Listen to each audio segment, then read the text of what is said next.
Okay. I'm not sure whether people at home can just see the screen. I can see it. Can they see me? No. Okay, that's all right. Okay, well, thank you for your patience. And welcome to Early Modern London, or Early Tudor London. So my lecture today follows on from last year's, which some of you came to, in which I was exploring the challenges and the sources for mapping medieval London, with special reference to the Historic Towns Trust's map of London circa 1300, which the Historic Towns Trust, of which I'm currently chair, published in 2019. And this year, today, I'm discussing Early Tudor London and the map that the Historic Towns Trust published in 2018. This map shows London around 1520, when it was still a quote-unquote medieval city. The monasteries and the friaries had reached their final form just before the destruction and the repurposing of the dissolution. The guilds or livery companies had flourished and put down roots, building impressive halls for entertainment and business. And the growing legal profession had colonized the city's western suburb. Visitors to London marveled at its wealth and especially its famous bridge. And mapping early Tudor London is a question of navigating the profusion of sources, including some pictorial ones by this date, and establishing what was there before the dramatic changes brought about by the Reformation and the enormous economic and population growth of the later 16th century.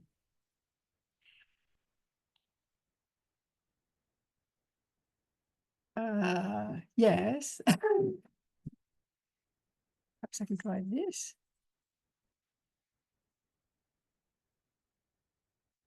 What did you do? Just pressed it. Okay. Okay. Do you want to stand there and do it every time? Let's see.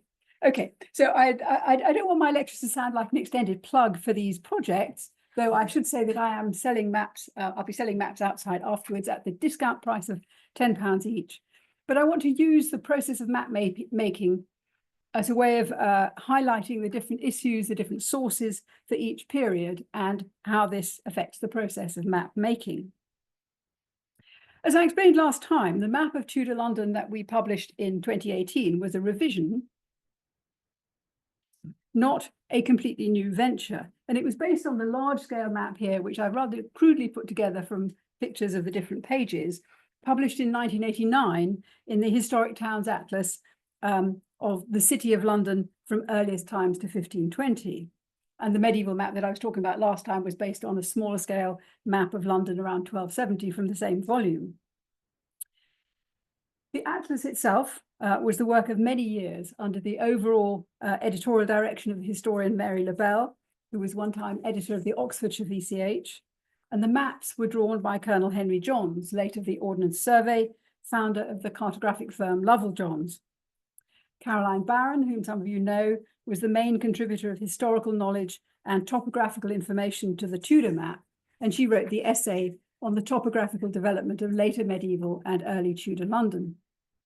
Other distinguished academics contributed on Roman, Anglo-Saxon, and early medieval London. Victor Belcher and Martha Carlin produced the Gazetteer. And as a graduate student in the 1970s, I also contributed some information to the volume. The map of London around 1520 was the main map, the centerpiece of the Atlas volume, at 1 to 2,500. All the other maps were smaller in scale, much less detailed, and they very much depended on the creation of the Tudor map. In his introduction to the Atlas maps, Colonel Johns set out clearly the main sources and described his mapping principles and practice. He used two large-scale maps of the 17th century, Leake's post-fire survey of the burnt city, Ogleby and Morgan's 1676 map, to plot the pre-fire street outlines on a 19th century Ordnance Survey base. Although they were based on contemporary on-the-ground surveys, neither Leake's nor Ogleby and Morgan's maps conformed to modern standards, largely owing to the lack of accurate orientation. And Colonel Johns is not sparing on their errors and inaccuracies. But together they allowed him to create an outline map of the city streets just before the fire, and then with further emendation, taking this back to the early Tudor street layout for the main map of London circa 1520. Using these outlines as the main base, he added major features of the early 16th century, such as the layout of the monasteries and friaries, the footprints of the medieval churches and other buildings. And these reconstructions drew on a wealth of published archaeological and historical research and some new investigations of the time. And the result was a pretty impressive achievement. Of course, there were errors and mistaken assumptions, as users were not slow to point out, but the Atlas map of Tudor London remained a valuable and much used source for many years. Once, however, it was only a microscopic print run. It went out of print quite early in the 1990s, and the prices for second-hand copies soared. Someone said that it was £300 now if you could find a second-hand copy. In 2013, in collaboration with Old House Books, we created a folding map of early Tudor London using the map pages from the Atlas, stitching them together into a single sheet. But there was no revision of the map content, though the scale was somewhat reduced, and the gazetteer printed on the back of the map sheet was taken straight from the gazetteer in the Atlas, but rekeyed to the new map. And this was certainly a popular publication. It was reprinted at least once, but its content was already somewhat outdated and less reliable as time went on. So when that map went out of print, the Historic Towns Trust decided to thoroughly revise, redesign and reissue the folding map of early Tudor London under our own imprint, and it was published in 2018. And it's actually one of the best sellers, the bestseller of all the maps that we've produced. It's gone through 2 printings, and the medieval and Tudor maps together have sold something like 10,000 copies. But before going on to talk about how we, as it were, used the old map to create the new, I'd like to say something about the sources for making a map, for making any map of early Tudor London. One thing I said when I was discussing the map of medieval London was that a key development that made that at all possible was the fact that in the middle of the 13th century, there was an explosion of documentary sources relating to the city, and especially to properties and landholdings. The city's Court of Husting preserves copies of literally thousands of wills, deeds, and property transfers and property litigation from the late 13th to the 16th centuries, to the beginning of the 16th century. And that these enshrine place and property names, parish names, land use, and so on. There were several other courts and tribunals of the 14th century dealing with cases of dispossession, nuisance, encroachment on public streets, and other, again, property-related issues. The records of day-to-day medieval civic government didn't focus on real estate issues, but they very often reference places, buildings, streets, sites of activity and conflict. So we had an enormous quantity of material that could be used to be able to talk about London towards the end of the 13th century. Some of these sources continued into the early 16th century, but there were changes. There was certainly a reduction in the volume of property transactions and litigation after the Black Death swept away a third or more of London's population. The use of the Court of Husting to record property transactions and prosecute disputes declined sharply in the 15th century. The courts of central government and more private legal procedures, such as fines and recoveries, both of which are much harder to access and survey than the civic records, largely replaced use of the husting for private transactions. The series of printed editions of the city's letter books and of its plea and memoranda rolls terminate in the late 15th century. And this reflects both the changing interests of archivists and historians, who have a decline of interest in the then unpopular late 15th century, but they also reflect the shifting focus of city record keeping. The records of the courts of aldermen and common council, which begin in the 15th century, are a fantastic resource, but they are unindexed, unpublished, as too are the ongoing series of mayor's court proceedings. Sorry, I shouldn't say completely unpublished, because it's completely unindexed, because there are some indexes in the London Metropolitan Archive, but compared to, if you were flipping through a printed book, riffing through a card index is a bit more challenging. On the other hand, new sources for the kind of topographical information we're seeking to make a map with do come into play in the later 15th and early 16th centuries. One of the new ones is the certificates of the city's sworn viewers, men, largely building craftsmen, who were delegated to inspect and adjudicate on non-tenurial matters concerning property. So they weren't concerned with ownership and rights like that, but they were, it was to do with things like nuisance, encroachment, party walls, all the kinds of things that go on in a lively property market. Their reports, which detail measurements, common rights, party walls, the disposal of wastewater and so on, survived for the first half of the 16th century, and they've now been edited and published by Janet Loengard for the London Record Society. Now, obviously, a lot of the detail they give is too small a scale to be clearly mapped, but they give a very interesting picture of a reviving property market and new construction as the city's population rose again towards the same level that it had reached in about 1300. But a really important development of the 15th and 16th centuries is the way in which institutions became keepers of records of property, as more and more of London's real estate passed into the hands of the church or charitable institutions to endow pious and philanthropic projects. And especially in London, this is the guilds that evolved into the livery companies and the parishes and fraternities. There were certainly some guilds or associations of citizens around 1300, associations usually with an economic or religious focus or both. But over the 14th and 15th centuries, they expanded in number and function, dominating city society, restructuring or structuring civic government. These lists of companies are in the central records of the city government. Many of them acquired royal charters of incorporation in the later 14th and 15th centuries, which allowed them as corporations, as bodies, corporate bodies, to own real property and to take advantage of the generosity of their members who bequeathed them lands, houses, or finance in trust for the performance of pious or charitable purposes. And the larger and wealthier companies came to hold significant property portfolios besides their own halls and premises.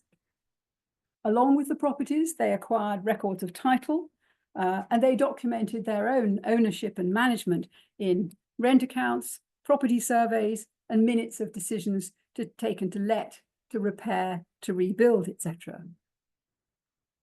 The value of city property, the fact it's always valuable, the longevity of the city companies, their sense of trust and obligation to their benefactors have ensured the survival of most of these archives into the present day. I mean, more than 40 companies have archives of some or even considerable size relating to property. Almost all of these are now accessible to researchers in the London Metropolitan Archives, or the London Archives, as I should call it, or they're still, in some cases, in the keeping of the companies themselves. The city parishes also became owners or trustees of real property in the 14th and 15th centuries, though on a smaller scale than the companies. There were many more parishes to start with, but few of them owned very substantial estates. It's the popularity of chantries, post-mortem masses, and commemorations that soared in the later Middle Ages. Not all parishes had congregations wealthy enough to provide permanent endowments, but the survey of chantry endowments undertaken in 1548 shows that almost all of the London parishes had some resources or income of this kind. Parish archives were, however, perhaps more at risk than company archives. Not so many of them have survived or survived intact, partly because of the upheavals of the middle of the 16th century when chantry endowments were confiscated by the Crown. But where they survive, both company and parish records of property ownership can be rich sources of information for mapping the early Tudor city. They document the current names of streets and sometimes of properties. They tell us about building projects. They give us tenants' names. They tell us about rents and property values. And very helpfully, they can sometimes be linked forward to later documentation that helps us pin down the exact location of a particular property. There are almost no drawn plans or surveys from the early 16th century, but several of the city companies have plans or plan books from the 17th century or the 18th.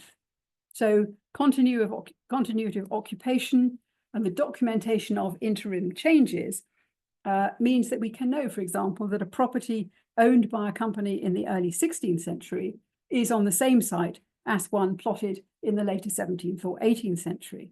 And a further clue is, of course, the naming of streets, and in particular, the badging of properties to show company ownership. If you walk around the city, or somewhere like Covent Garden, where Mercer Street reflects the Mercer's ownership, you'll find these badges all over the place, and that they will, in most cases probably, mark a property that the company has had since before 1500. Company halls are a particular special case. A key function of the early guilds and associations was fellowship, collective gathering, regular communal celebrations or feasts, as well as formal or ceremonial occasions such as the election and the investment of officers.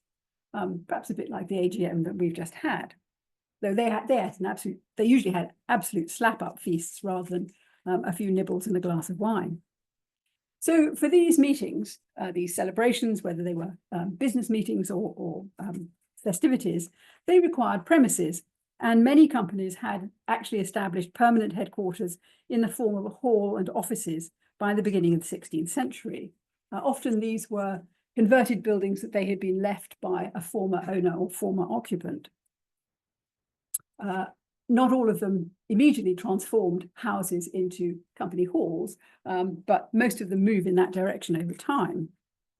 And often the company's records tell us of building programs, of the various rooms and functions that were housed on the site: a hall for meetings, a more private parlour, a kitchen, a pantry, a buttery, maybe a chapel, sometimes almshouses. And the map of 1520 shows how numerous and widespread were these halls. You'll see more of the map in a bit, but it's the dark blue buildings that are company related.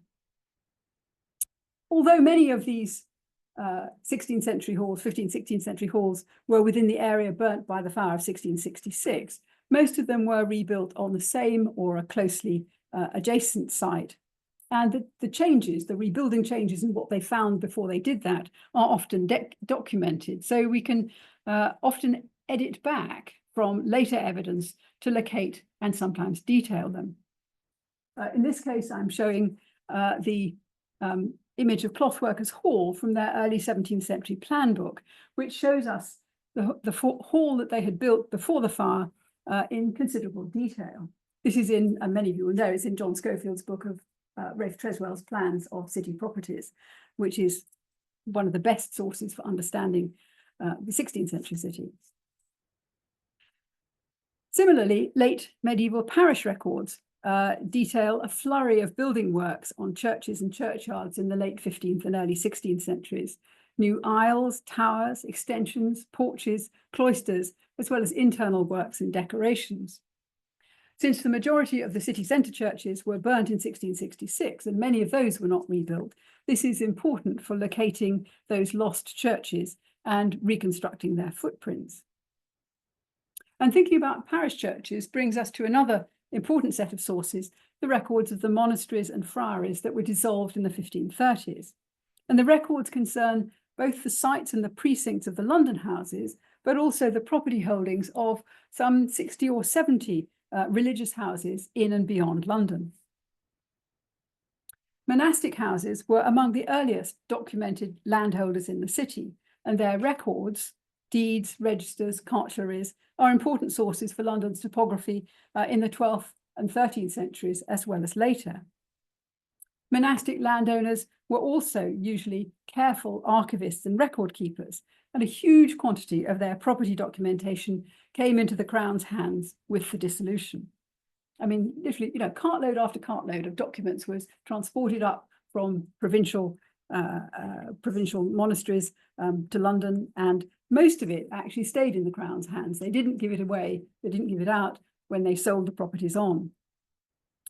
Much of this stayed with the Crown in the Court of Augmentations, then in the Exchequer, in the 19th century, Public Record Office in Chancery Lane, and now the National Archives at Kew.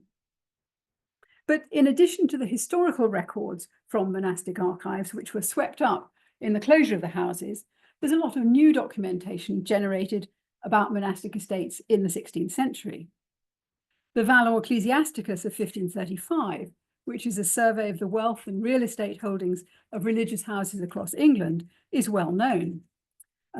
Perhaps less so is the mass of documentation, individual surveys, rent accounts, lease counterparts, sales particulars, and grants of former religious property that were created by the clerks of the Crown's Augmentation Office who managed the confiscated properties. There are some caveats about these as sources for place names, which I'll come on to, but on the whole, there's no doubt they're an invaluable record of property transactions in London in the 1530s and 1540s.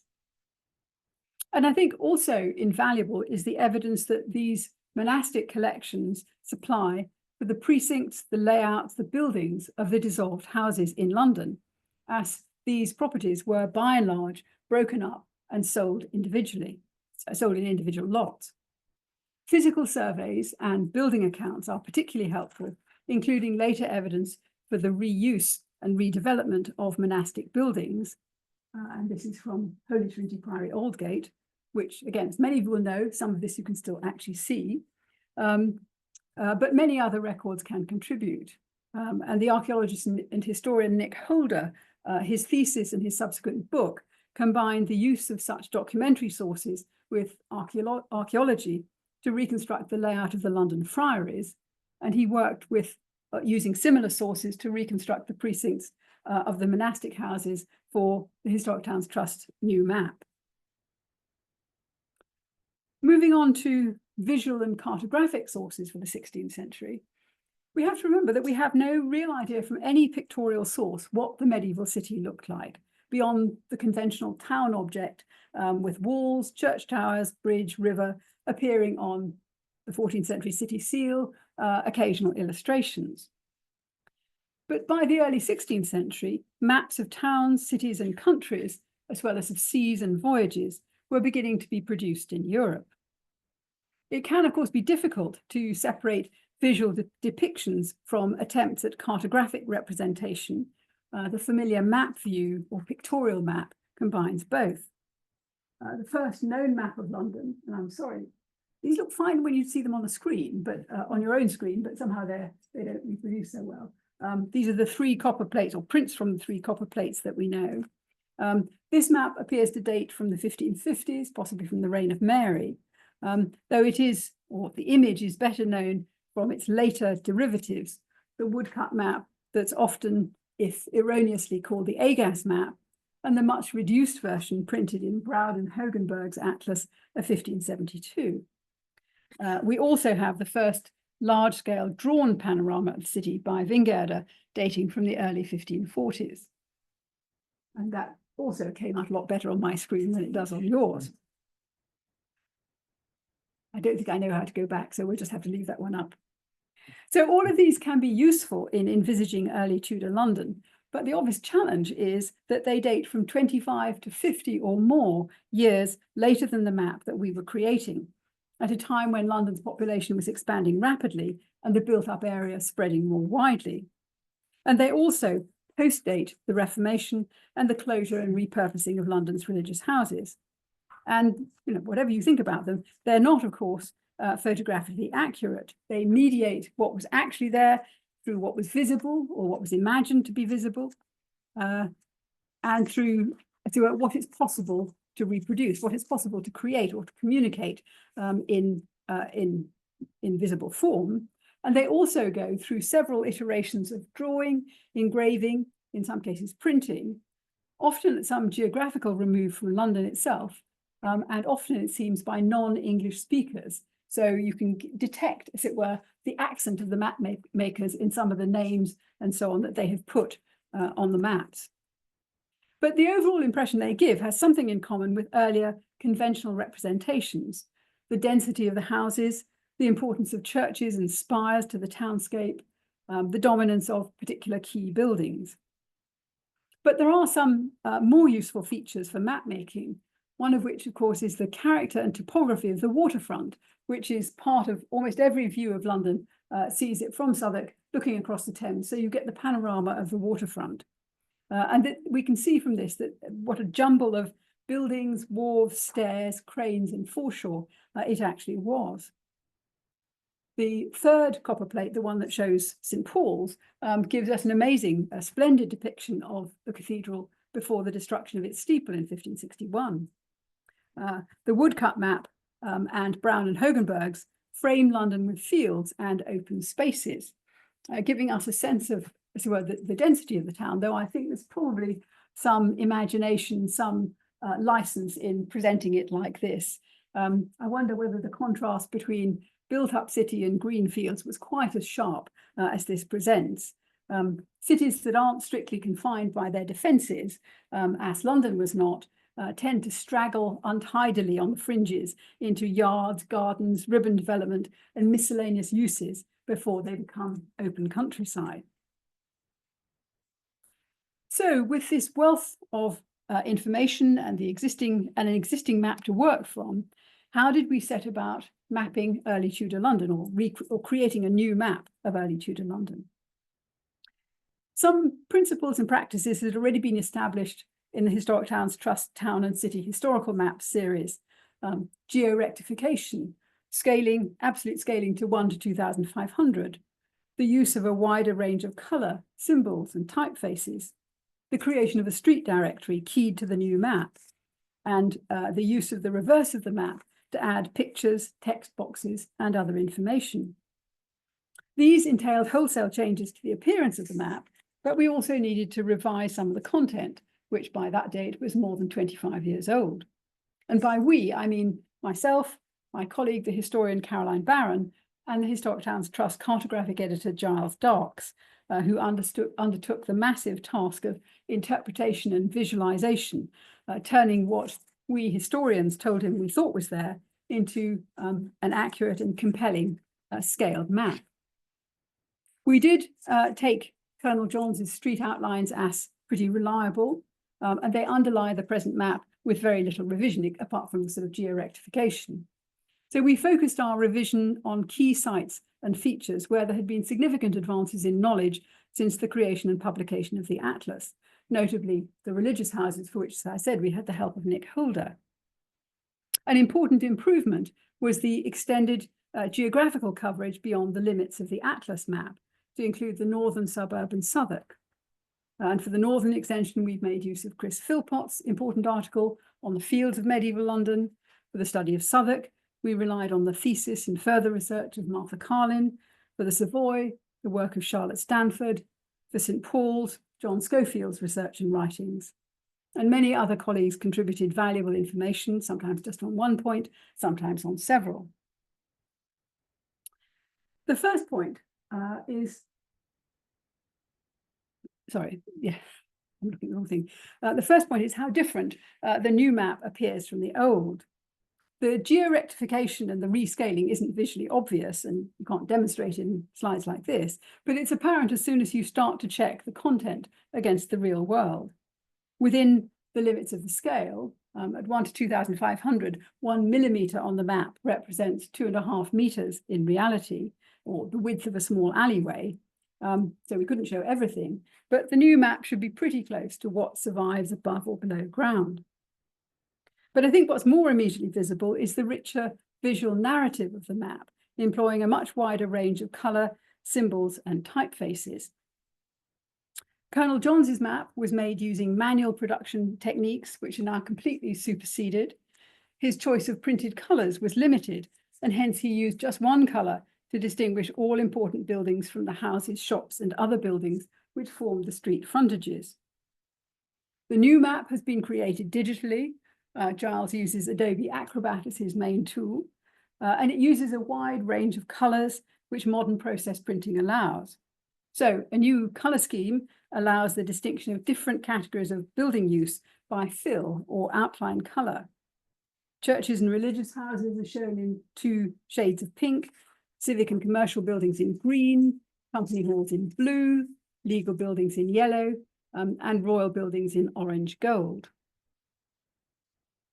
Other buildings are shown in 2 shades of brown, and these are 2 early attempts at how we were going to do this, and then the one that actually appears in the map itself. In the final version, the more substantial buildings, large private houses, other named buildings, such as former company halls, are shown in a darker brown to distinguish them from the other unnamed, usually unknown, buildings that form the rest of the built-up frontage. And an important modification to the map is the change in depiction of street frontage buildings.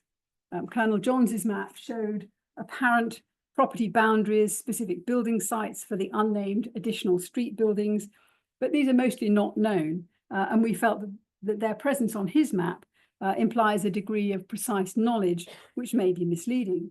So instead we opted for a sort of generalized indicative shading for street frontage buildings. And the form, character and depth of these additional buildings in 1520 shouldn't be inferred from the general symbol that we've now used. The blank areas behind the street frontages aren't meant to be taken as empty. Street frontages are pierced by alleyways, allowing access to the rear of buildings. And behind the buildings, between the buildings, there would be yards, gardens, outhouses, animal pens, stables, workshops, privies, cesspits, and the other structures or spaces that form part of the built-up city. We also made what I think was a key improvement in that we added parish boundaries to the face of the map. You can see that the first one doesn't have them, the second one begins to, the third one includes them in full. And this is what the map itself looks like. Parish boundaries are really important to understanding both medieval and early modern London.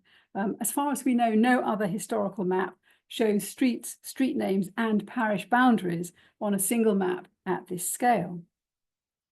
Parishes were the centre of neighbourly community, religious observance. They'd be used to specify property locations in London deeds. Most testators declare their parish allegiance in their wills. From the 15th century, parishes developed as self-governing communities or commonwealths, electing church wardens and raising rates to pay for clerks and church maintenance. And in some cases, as we've seen, managing properties and endowments, supporting church services, chantries, and obits. At the Reformation, just after the period of the map, parishes became the scene of contests over the character of worship and churchmanship. And in the later 16th century, parishes acquired added responsibility for poor relief, something that enhanced Londoners' consciousness of parish boundaries as delimiting the area of responsibility and liability. And in London, parishes as civil or poor law institutions survive the amalgamations of ecclesiastical parishes after the fire of 1666, and the precise delineation of their boundaries remained important into the early 20th century. So they're always shown on Ordnance Survey maps, and they're really important to the individuals involved. Evidence of this, again, you may be familiar with the parish boundary markers that were placed in the 18th and 19th centuries and still visible in the present-day city, though I think quite a few of them have been removed and replaced. They're not necessarily on old buildings. The early Tudor map also aims to show for the first time the boundaries of religious precincts and other areas that were extra-parochial, that is, outside the jurisdiction of a particular church parish, sometimes outside diocesan or civic jurisdiction. These boundaries were often uncertain or contested as different bodies competed for authority over the precinct's inhabitants. One of the most notorious enclaves was St. Martin-le-Grand, whose inhabitants claimed and flaunted immunity from the city's criminal and commercial regulation. So the sorts of things that we show as extra-parochial on this map, some of them go on to become parishes themselves. So St. Anne Blackfriars is a parish formed from the Blackfriars precinct. The Holy Trinity Priory precinct becomes the parish of St. James Duke's Place. The site of the Minaresses becomes the parish of Holy Trinity Minories. Whitefriars and Bridewell remain separate. Other religious sites get incorporated into the existing parish network. The other thing that we added to the map that we thought was really important, though we didn't include it on the face of the map, was the wards, the ward boundaries. The 25 wards were units of civic governance and taxation with elected officials and employees, regular meetings of householders in the ward moot or inquest, represented then and still now at the highest level of civic government by aldermen and common councilmen. We decided, in the interests of visual clarity, not to add ward names and boundaries to the face of the map, but the verso of the sheet includes a map of wards with the base map underneath it faded down, but the parish boundaries still shown, and that this certainly proves the point that parish boundaries and ward boundaries bear very little relationship to one another. The two units serve quite different functions. Parish boundaries circumscribe the community that worshipped in and supported each parish church, while ward boundaries delineated larger communities for civic and fiscal purposes. The Atlas map for 1520 and the present one aim to show place names in the forms current in the early 16th century. Although there is, as I say, a plethora of written sources, this can still be quite difficult, both in finding an example of the right date and of being certain that, even if you do, that it was actually in general use. This is a complicated issue, but as I said, one important source for mid-16th century names, place names, is the documentation relating to the sell-off of monastic property from the 1530s onwards. But it's clear from several examples that the clerks who wrote those documents, the deeds of sale and so on, weren't always familiar with City of London place names, so they might misunderstand or misspell them. And also that I think for legal certainty, they included in grants of the 1530s and 1540s, names that they came across in the older deeds relating to those properties. So they may have been including in their deed of grant property names that were no longer current, but they thought they probably should for security. And of course, the other factor that complicates what things were called in the early 16th century is the encyclopedic knowledge of the historian John Stowe, who, in his survey published at the end of the 16th century, recorded earlier buildings and street and place names. That's fine, but possibly only a scholar such as himself would have known those names. It doesn't mean that they were current. It doesn't mean that anybody else would know what he was talking about. So in both cases, we may have what looks like 16th century evidence for names that may in fact have passed out of common use sometime before. So when we were checking names for the present map, we had to be cautious about assuming that names recorded only in the monastic land transfers or only in Stowe's survey were in use in the early 16th century. So as a result, some names and identifications given in the Atlas have been eliminated and others changed. In the case of the Strand, for example, in the Atlas and in our first beginnings of this, it's called Strondway, and that's recorded in a document of 1553 to 5.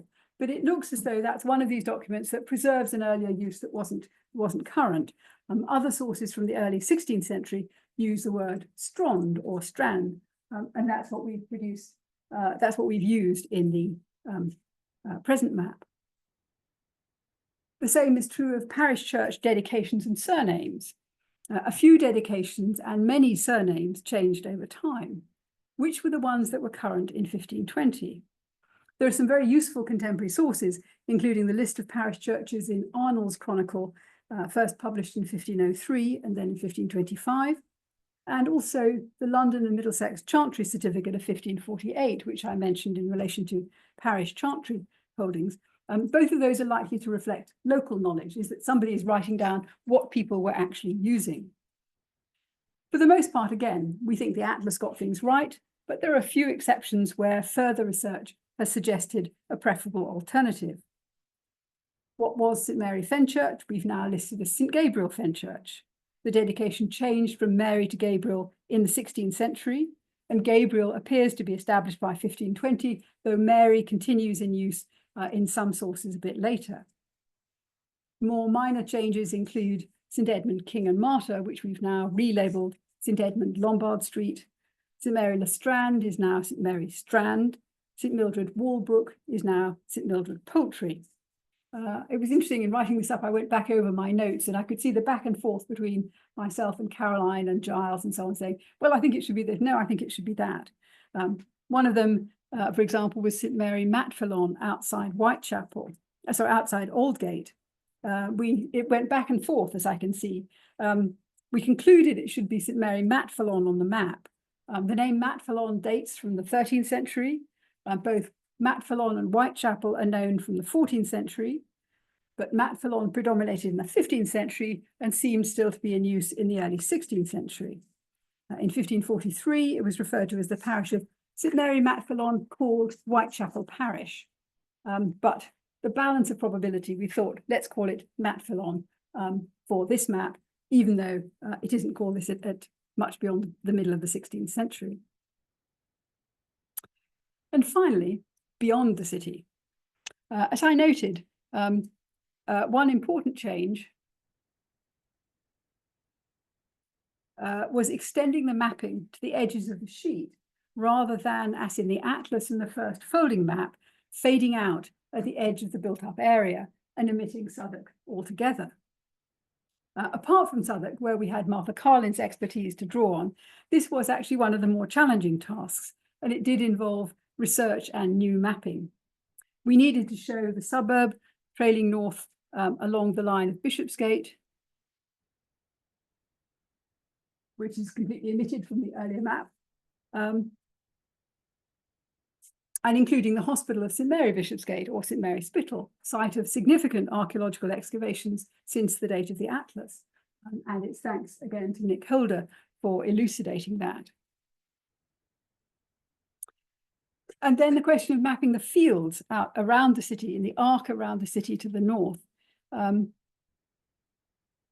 this, we used Chris Philpott's article of 2013 about the fields of medieval London, others' work on rivers and watercourses, and correlating this with map sources, including the Woodcut map and Brown and Hogenberg's map, though these view the area to the north with different perspectives, as well as 17th, 18th, and 19th century maps before the whole area was engulfed in buildings.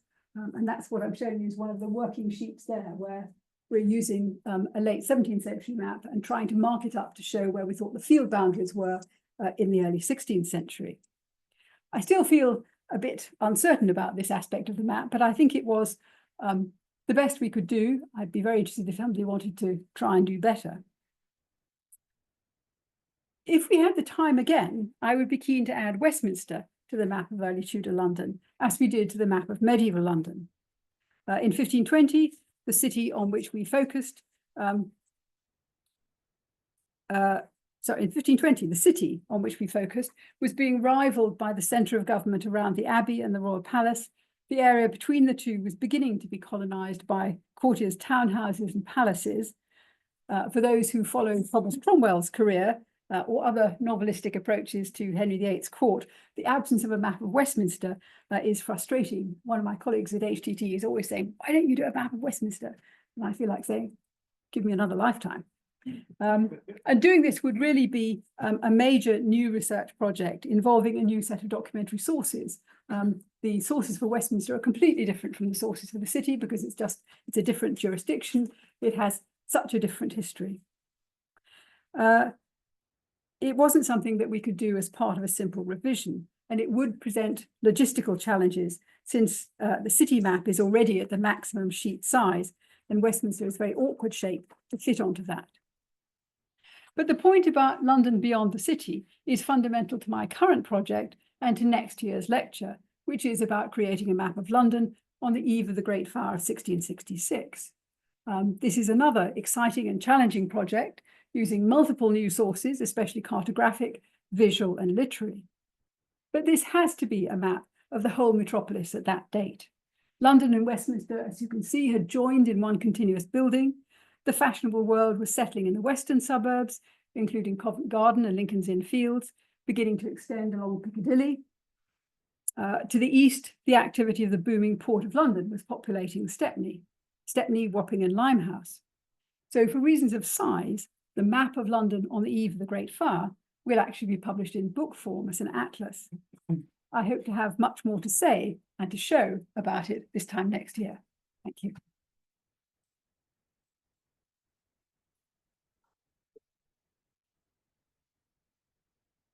Well, Vanessa, thank you very much indeed. Are you happy for questions if we Yes. have any? And Jane, would you have any that have come in? There may be some from the audience, so I could ask here if anyone has any questions for Vanessa. If they haven't, I've got a couple which I'm ready to ask, but happy to go with other people. So any questions for Vanessa on her map of